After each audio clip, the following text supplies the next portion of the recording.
Good morning, everybody. This is the morning where I'm at. Got some stuff I need to talk about. Bulldog upset about a lot of stuff.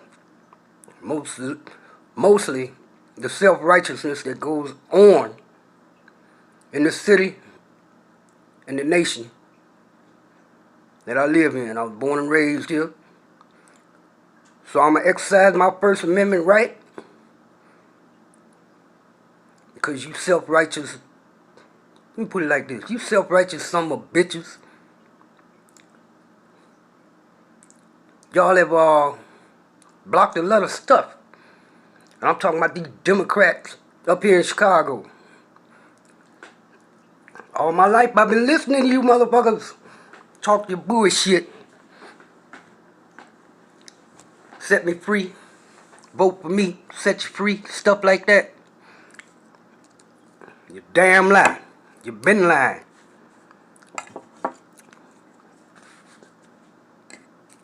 All of you. I ain't gonna make this political yet. I'm just gonna tell you about what I know. Someone once said, the man who speaks exactly what's on his mind is courageous and friendless. That'd probably be me. I don't give no fuck. Someone also said about criticism, though it tears even a family apart, it could be the greatest gift ever. Here's my gift to you, world. What am I criticizing? The way society, secular, private, religiously, and politically, y'all raised me to be this way. Self-righteous, self-centered, arrogant, pompous, and inconsiderate. That's how y'all raised me. Damn shame, ain't it? Society afforded me the opportunity to act in such a detestable manner. I won't have to feel ashamed, embarrassed, or have remorse. I'm an American. How vain can I get? To be this rich and not consider my maker? Or the ones who don't have? How naive can you be? What if this thing about Jesus is for real? Could I or you escape the wrath? I'm sorry, but you can't. What I speak about is intended to provoke the mind and cut to your heart. People used to tell me I was going to be a heartbreaker. Well, I couldn't even express to you in many ways my heart has been abused, beaten, burned, doused with cold, bone-chilling fluid. I won't bother to explain. Let's just say some who I've trusted have tried to piss on my back while telling me it's raining. Fuck you. As rich as we are here in America, we can be very manipulative and play with, change, and rearrange words to justify our self-righteous thoughts. Well, I learned real soon and early the scheme of deception. So let me talk my talk, no matter how self-righteous I am. Hey, I'm an American. If you're a sensitive type or ego-tripping or just overstocked, pompous, pride, then however you're receiving this message, put it down, hang it up, turn it off, just plainly get away, because your honor is not defended, and you will be hurt. I am offensive, graphic, and extremely prejudiced. If you have enough gumption to hang with me, I'll explain how sensitive and compassionate a professional soldier, true warrior of God, can be. Let me explain this thing. How I visualize these colors, because y'all race form, race, colors, y'all got this shit fucked up. You been have it fucked up. Y'all in a frenzy about race, colors, the frenzy brought on by darkness and posing as a representative of our colors. A panic, if you will, brought on that blind and ignorant shade of darkness. We cannot see the forest for the trees. The colors I have seen have authority to use darkness only as a complement to what's real and true. Colors ordained by God to make up every scenario of this world. Look around you, the only colors out of place are the ones you take out of context. The term or phrase people of color bothers me and puzzles me too. When did white stop being a color? Or on that same note, when did black become so dark that it is banished from this beautiful array and ensemble of this world's majesty, which by the way has been graciously blessed upon us all, compliments of our God and Father. God our Father. This blatant, selfish misrepresentation carries a price no one can afford. No one can afford. You can't vouch for such dereliction of humanity. There's no justification for such acts. The story I write is racially motivated, and after all the constant bickering, bellyaching, self-centered whining about who's more or less, I tell you what I do consider or what I do not consider. I do not consider your flag, when you look at my color with contempt, then disrespect my color because of some self-centered pride or conjured up ego trip you have about your skin tone. And if the colors on your flag clash, it's probably because you clash from within. What I do consider is the fact that my grandparents came here from 4 different parts of the world, hewed my family together with 4 beautiful skin tones, not to be considered black or white in a figurative manner. Though my birth certificate states that I'm Negro, that is how the governing power labeled me or defined me as not to confuse my mind. I accept that. Why not? I grew up in black America, but I grew up to be a man. Just like any man, I exist. But just by looking at me, my mere appearance, and a lot of people perceive me in an other than man image, either more or less than I am. And I get it from all sides, black, white, Asian, Hispanic, you name it. I see discrimination.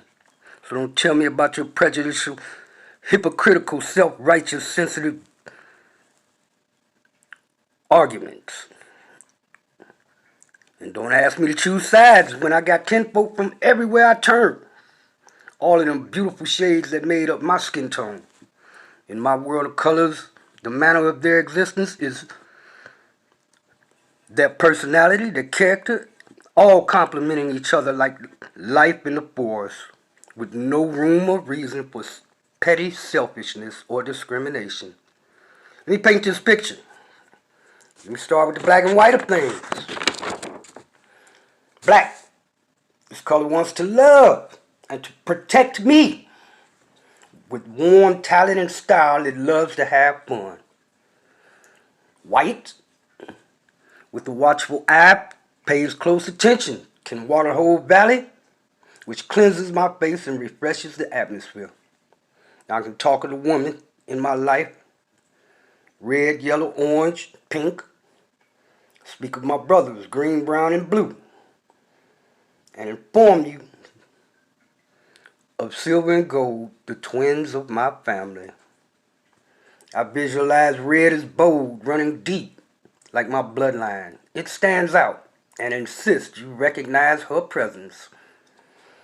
Her voices echo through the region. Yellow, my precious sister, who brings in fragrance with a star-bright smile. Or orange, like that of an oriole, flying out to sing the song of praise and glory. Pink, which adheres to all these colors to whisper in the cool breeze of the spring day. I didn't forget purple. It is reserved to describe my sensuality for women, my compassion for all. My colors are intense and proud. How free are yours? Now to my brothers, brown, green, and blue. I lay down my life for you. Green, so warm, with integrity, like the leaves and grass who return each year faithfully to remind me of my ancestors long gone but return to teach me the ways of my spirit. I love blue. When I fix my eyes skyward, I witness redemption with the Lord's return for his people. Blue gives me faith, hope, and consumes me with soothing touch only God our Father can give. Okay, Brown, I have to give thanks for its stability. You keep me grounded and real, like a tree bonded to earth to stand persistent against the winds of time while maintaining its elegance. Well done, Brown. Love you. Not even final with silver and gold, you ponder their mysteries, their magnetic, majestic style, and their charismatic characters. You feel strength and wisdom along with riches. Oh, in these colors, like Jesus once stated, I have food you know nothing about. Instinctively, I feed on them, being nourished by them daily, both physically and spiritually. I'm able to show love, a love that's rejected all too often. I suggest you people start to respect these colors or be subject to utter darkness. Darkness is not a color, it is blind and grave. To enjoy this world of colors, we must look past the black and white of things. They are just boundaries to respect, not barriers to blind us from each other's beautiful being. Now that we have witnessed God's majestical splendor, tangible and intangible, yes, we should be charged for violating colors in such an unqualified and selfish manner. You got me walking around looking at you as something else other than God's child. Being no different in God's eyes than you, I want to love. But that would be something you can do without. I wanted to respect you, but you wanted me to fear you. I can't fear. Fear never factored in my being. Besides, you are not a god. I can't be afraid of displaying the real me. No matter how colorful I appear to the next person.